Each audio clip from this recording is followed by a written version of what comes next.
Enwere ihe mere na ebe trailer fail break 2 days ago. No, I was waiting for full clarity because only one guy put, but that night that anime, I saw the update Ijowa post around 11 p.m. Nabani. No, the video was too graphic that you cannot even look at it. Also, if you post with that video or Nanka had that CCTV camera capture, that was the only one who need a post to. Man, any other thing nobody made that place, you cannot post it except on WhatsApp. The video, the too graphic content that you cannot post it. So because this video and then this man, I was waiting for I was thinking out loud, then I saw this video. And when you hear about that, people are not paying attention. Also, so na buy a trailer and fail break kwada. Tipa fail break, trailer fail break, moto dangote da nkanu amen. I don't know people not seeing that. I was like, I said, "Ani buy no under an attack." Or like, "Ani buy no under attack." Yes, attack. Abuko nkino ka to buy a bomb, but they are using it to look like an accident, while it's not. I think you know the anybody under attack. God, it's no mama emia. Can well end na sponsor each. Kedebe tipa hanaga by that time of the night. Because you watch that CCTV camera oji speed. Kedebe onaga by that time of the night.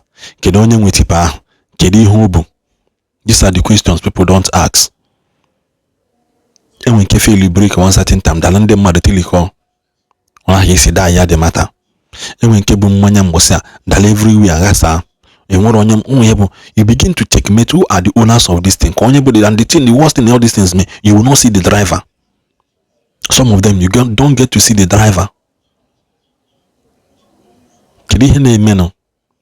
And secondly, another point in the day is that our people, I not like some of us that like it take risk. And on the sense that I'm not against you doing what you want to do to keep life and body together.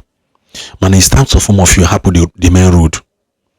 They are using your vulnerability as an act of cowardness. How we display and man on that place, according to this man on that place, no buy or gige. See from here to here. Say it's time for people to leave the major road. Accident in Eme, yes, even in the Western world, accident in Eme. Man, how many times have you seen their people? Even in Nigeria, we are not organized. Oburebe tipa kwesida na agba ka ọ na-agba. Oburebe trailer kwesida na agba ka ọ na-agba. Oburebe moto kwesida na agba ka ye fu ya fo onye keke ebulu gị nya na tipa ọ na echo tipa wone ịnwa anwa akọta m ngwa gị go na ị na-ayala. Keke bu gị na-echi tipa wone. Ibulu onye moto ibu Corolla ị na-echi onye bu Dangote trailer warning. Say oga take your time. See na all those things. Amarom some of us we don't even think. You bụ na anya anya enwero guarantee ya. Even in your life, you are not even guarantee of tomorrow. You are not even guarantee to bozi ha na anya anya kamelo. Mana go achukwu keli, you are not even guarantee of tomorrow. It's time for some of us to happen main road. Leave the road. Kamala nka na aya. Leave the road. Just on hebuna happen kene na main road for now. At least uneje kene ebe dị secured. Imam for na lane na moto na agba lane na moto na because na government dey careless instead of how hello demarcation case aluya in advanced state which our state or abule fitana alucha ije na Kano Kaduna imago which ebe alucha lodo se bia Lagos aluchalia demarcate di uzo mana kende ba ya happy ya uzo emebigo ebe emebigo ndị na-agbago lane emebigo ndị na-agbada senti ya ajopa ebe ndị mmadụ na-akwụ is totally unkept onwezi aka si bụ ebu moto gbidigbidi like this ọ bata ebe ahụ gotili ko ndị na-ele bread ma ndị na-ele ọkpa ma ndị na-ele nka every do na that line niile na and to you that person na get mmadụ ndị mmadụ na that position analeghị ego chukwu God will punish you. Chukwu ya kpọọ ọkụ because some of them no dey na anaghị ego iti ihe ebe ahụ na analeghị ego every do na na-abịa nye ha ticket na-eme ha nke ọzọ na-eme ha nke ọzọ. Chukwu ya akpọ unu ọkụ ọma ndị natala unu na mma maka chiọma ndị natala unu na mma because that is wickedness of the highest order. Government teacher demarcation abani ululu na ewepia.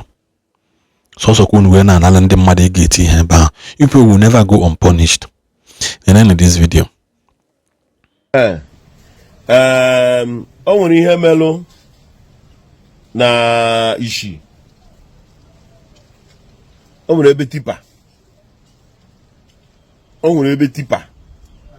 Na Amichi, sorry, Amichi. Na Ndigbo South, Amichi. O nwere ebe tipa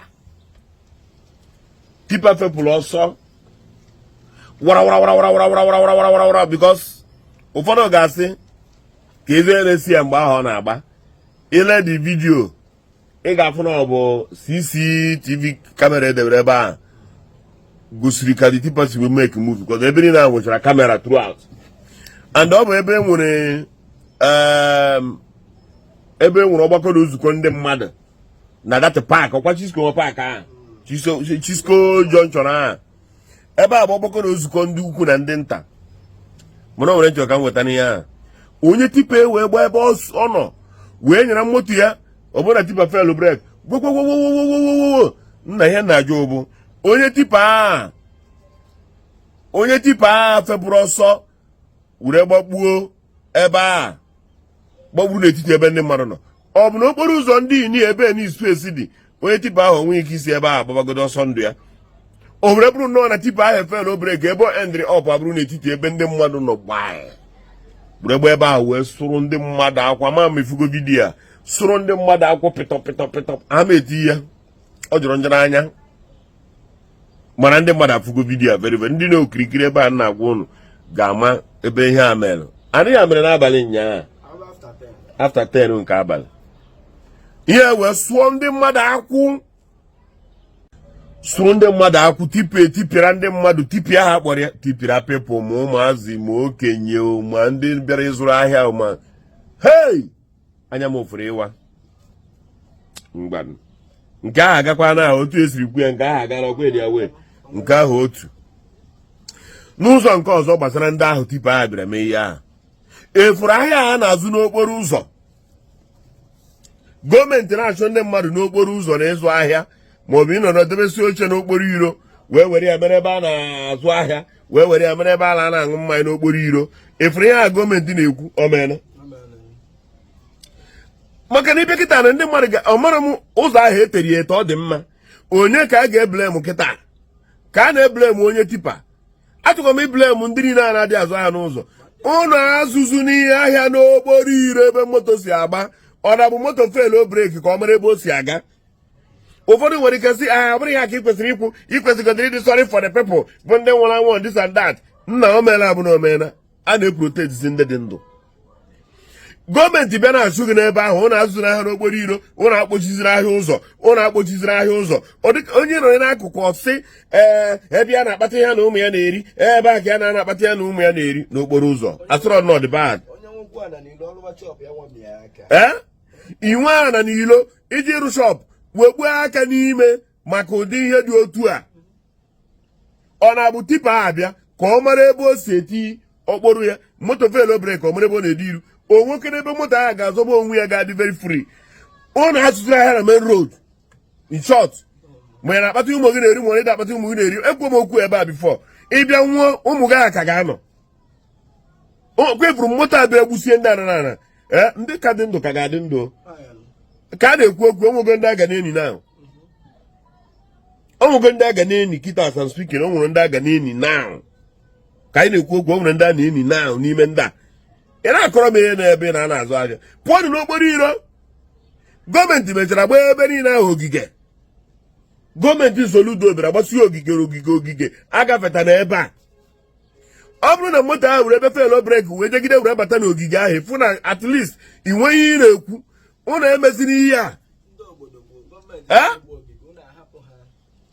ọ bụrụ na gọọmenti bịa ka ọ gbaa ogige ka e were gbochi ụdị unu eme ha ala ahụ ọ bụrụ bịa ozugbo igosipena were ego ma n'oto gị bụrụ permanent man ma n'oto gị wubere ewube ma n'oto gị ji bụrụ nke a ma ọ bụ n'oto gị makwa onye ịbụ n'ihe na-ekwu okwu ya bụ ndụ onye nwụọ gafee o nwere onye gara n'ịka n'ọnụ onwe bụ onye nwụrụ n'ịka na ọ na-abụ onye nwụcha ọnọrọ onye nwụọ pụọ why ndị be ha zụrụ ahịa n'iro ka mgbazi nke bụ eziokwu ọ na ngafeta ebe ndị mmadụ kpochiri ahịa ụzọ ebe na-emelụ mfa ụdị ihe a ka eji eti mkpu a ọ bụrụ na disipl nọ n'ebe a tipa bịara fel breki kịta tipa anụ agogide ada ebe ọ bụla o jedebere onwe ya mee gịnị ọpaka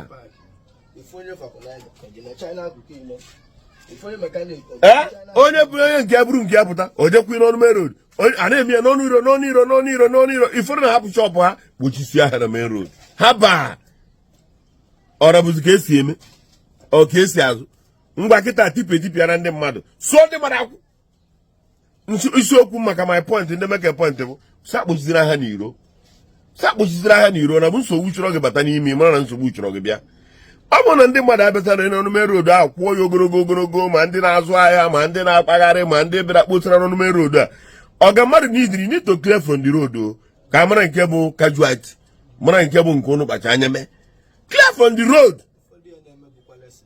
pụọ n'iro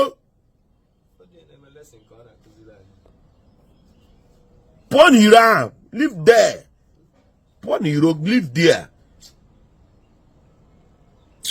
Wow. Ekwuti echi na onye ahụ akọwa ọnụ ma ọ bụ sịrị ka ọ na-ekwu maka ọ bụ nke a bụrụ nke ọzọ ọ ka iwe dị save ka m na-ekwu ọ ka ịdị save ọ ka iwe dị save ana m agwa gị ana m eme gị mkpere ọ ka ịdị save pụọ n'ebe ahụ si pụọ n'iro baa n'ime zụ ahịa pụọ n'iro iro ọrọnịcha niile arụcha iro ọrọcha ndị mmadụ were ahịa kpochisi everywhere moto ama mfe ebe oyi esi aga esi na ihe iji akpata ego na ụmụ gị dere gịnị ka ị na-akọ ebe ụfọdụ sara ha enwe ego eji akwụ ụgwọ shọpụ mana ị nwere ego ị ga-eji wee kwụ ụgwọ ọnwụ mgbanụnụ